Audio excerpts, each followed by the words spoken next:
ಒಣಮೆಣಸಿನಕಾಯಿಗೆ ಬರೋಬ್ಬರಿ 74,000 ಬೆಲೆ ಬಂದಿದೆ. ಗದಗ ಜಿಲ್ಲೆಯ ಲಕ್ಕುಂಡಿ ಗ್ರಾಮದ ರೈತನಿಗೆ ಸಖತ್ ಬಂಪರ್ ಇದು.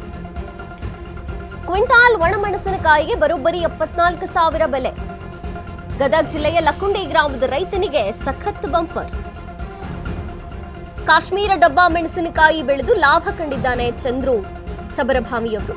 ಹಸುವಿನ ಸಗಣಿಯನ್ನ ಮಾತ್ರ ಗೊಬ್ಬರವಾಗಿ ಬಳಸಿದಂತಹ ರೈತ ಚಂದ್ರು ಅಸಾಧಾರಣ ಗುಣಮಟ್ಟದಲ್ಲಿ ಕಾಶ್ಮೀರ ಡಬ್ಬಾ ಮೆಣಸಿನಕಾಯಿ ಬೆಳೆ ಬಂದಿದೆ. ಅಸಾಧಾರಣ ಗುಣಮಟ್ಟ ಹಾಗೂ ಸಾವಯವ ಕೃಷಿಯಿಂದ ಬಂಪರ್ ಬೆಲೆ ಬಂದಿರುವಂಥದ್ದು. ಕ್ವಿಂಟಾಲ್ಗೆ ಮೆಣಸಿನಕಾಯಿ ಕೊಯ್ಲಿಗೆ 74,099 ರೂಪಾಯಿಗಳ ಅಚ್ಚರಿ ಬೆಲೆ ಬಂದಿರುವಂಥದ್ದು. ಕಳೆದ 2 ವರ್ಷಗಳಲ್ಲಿ ಸಿಕ್ಕಂತಹ ಗರಿಷ್ಠ ಮಟ್ಟದ ಬೆಲೆ ಇದು. 2023ರಲ್ಲಿ ಕೋಟುಂಚಗಿಯ ಶರಣಪ್ಪ ಬೆಳೆದಂತಹ ಮೆಣಸಿನಕಾಯಿಗೆ 70,500 ರೂಪಾಯಿ ಬೆಲೆ ಬಂದಿತ್ತು. ಆದರೆ ಈಗ ತಮ್ಮ ಬೆಳೆಗೆ 74,000 ರೂಪಾಯಿ ಬೆಲೆ ಪಡೆದುಕೊಂಡಿದ್ದಾರೆ ರೈತರು. ತಮ್ಮ ಬೆಳೆಗೆ ದಾಖಲೆಯ ಬೆಲೆ ಸಿಕ್ಕಿದ್ದಕ್ಕೆ ಲಕ್ಕುಂಡಿ ಜನರಿಗೆ ಸಿಹಿ ಹಂಚಿ ಸೆಲೆಬ್ರೇಟ್ ಮಾಡಿದ್ದಾರೆ ರೈತ ಚಂದ್ರು. ಕ್ವಿಂಟಾಲ್ ಒಣ ಮೆಣಸಿನಕಾಯಿಗೆ ಬರೋಬ್ಬರಿ ಈಗ 74,000 ರೂಪಾಯಿ ಬೆಲೆ ಬಂದಿರುವಂಥದ್ದು. ಗದಗ ಜಿಲ್ಲೆಯ ಲಕ್ಕುಂಡಿ ಗ್ರಾಮದ ರೈತನಿಗೆ ಸಖತ್ ಬಂಪರ್ ಅನ್ನುವಂಥ ರೀತಿಯಲ್ಲಿ ಕಾಶ್ಮೀರದ ಡಬ್ಬಾ ಮೆಣಸಿನಕಾಯಿ ಬೆಳೆದು ಲಾಭ ಕಂಡಿದ್ದಾರೆ ರೈತ ಚಂದ್ರು ಚಬರಭಾವಿ. ಹಸುವಿನ ಸಗಣಿಯನ್ನು ಮಾತ್ರ ಗೊಬ್ಬರವಾಗಿ ಬಳಸಿಕೊಂಡು ಬೆಳೆದಂತಹ ಬೆಳೆ ಇದು. ರೈತ ಚಂದ್ರು ಬೆಳೆದಿರುವಂಥದ್ದು ಅಸಾಧಾರಣ ಗುಣಮಟ್ಟದಲ್ಲಿ ಕಾಶ್ಮೀರಿ ಡಬ್ಬಾ ಮೆಣಸಿನಕಾಯಿ ಬೆಳೆ ಬಂದಿದೆ. ಈಗ ಅಸಾಧಾರಣ ಗುಣಮಟ್ಟ ಹಾಗೂ ಸಾವಯವ ಕೃಷಿಯಿಂದ ಈ ಬಂಪರ್ ಬೆಲೆ ಬಂದಿರುವಂಥದ್ದು.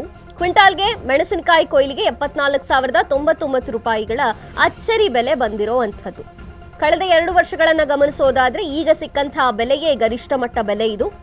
2023ರಲ್ಲಿ ಕೋಟುಂಚಗಿಯ ಶರಣಪ್ಪ ಬೆಳೆದಂತಹ ಮೆಣಸಿನಕಾಯಿಗೆ 70,000 ತನಕ ಬೆಲೆ ಬಂದಿತ್ತು. 70,500 ರೂಪಾಯಿ ತನಕ ಬೆಲೆ ಸಿಕ್ಕಿತ್ತು. ಆದರೆ ಈಗ ತಮ್ಮ ಬೆಳೆಗೆ 74,099 ರೂಪಾಯಿ ಬೆಲೆ ಪಡೆದುಕೊಂಡಿದ್ದಾರೆ ರೈತ.